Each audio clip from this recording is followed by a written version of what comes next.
Hi all welcome back to my channel Mahalakshmi lifestyle. இன்றைக்கி என்ன video பார்க்க போகிறோம் அப்படின்னா ஒரு குக்கிங் வீடியோ தான் பார்க்க போகிறோம். ஸோ இன்றைக்கி வந்து வாழைக்காய் ஃப்ரை தான் செய்ய போகிறேன். வாழைக்காய் ஃப்ரை செய்கிறதுக்கு ஃபஸ்ட்டு ஒரு கடாய் எடுத்து அடுப்பில் வச்சுட்டு தேவையான அளவு எண்ணெய் ஊற்றிட்டு எண்ணெய் நல்லா காஞ்சதுக்கப்புறமா கடுகு போட்டுக்கலாம். கடுகு போட்டதுக்கப்புறமா வந்து சோம்பு போட்டுக்கலாம். சோம்பு போட்டதுக்கப்புறமா சீரகம் போட்டுக்கலாம். ஸோ சோம்பு சீரகமும் வந்து கோல்டன் ப்ரௌன் ஆகணும். Okay fine. சோம்பு சீரகம் வந்து கோல்டன் ப்ரௌன் ஆகிடுச்சு. இப்போ வந்து நம்ம கருவேப்பிலை வந்து போட்டுக்கலாம். கருவேப்பிலை வந்து இன்றைக்கி 5லேருந்து ஒரு 6 கருவேப்பிலை எடுத்திருக்கேன். அதை வந்து ஆட் பண்ணிக்கலாம்.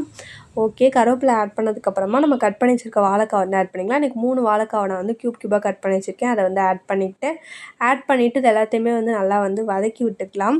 வதக்கி விட்டதுக்கப்புறமா அதுக்கு தேவையான அளவு சால்ட் வந்து ஆட் பண்ணிக்கலாம். சால்ட் உங்களுக்கு எவ்வளோ தேவையோ அவ்வளோ ஆட் பண்ணிக்கோங்க. மஞ்சத்தூள் தேவையான அளவு. நெக்ஸ்ட் வந்து மல்லித்தூள் வந்து 1 ஸ்பூன் வந்து போட்டுக்கிறேன். நெக்ஸ்ட்டு மிளகாய்த்தூளும் 1 ஸ்பூன் வந்து போட்டுக்கிறேன். உங்கள் காரத்துக்கு தகுந்த மாதிரி நீங்கள் வந்து மல்லித்தூள் மிளகாய்த்தூள் வந்து ஆட் பண்ணிக்கோங்க.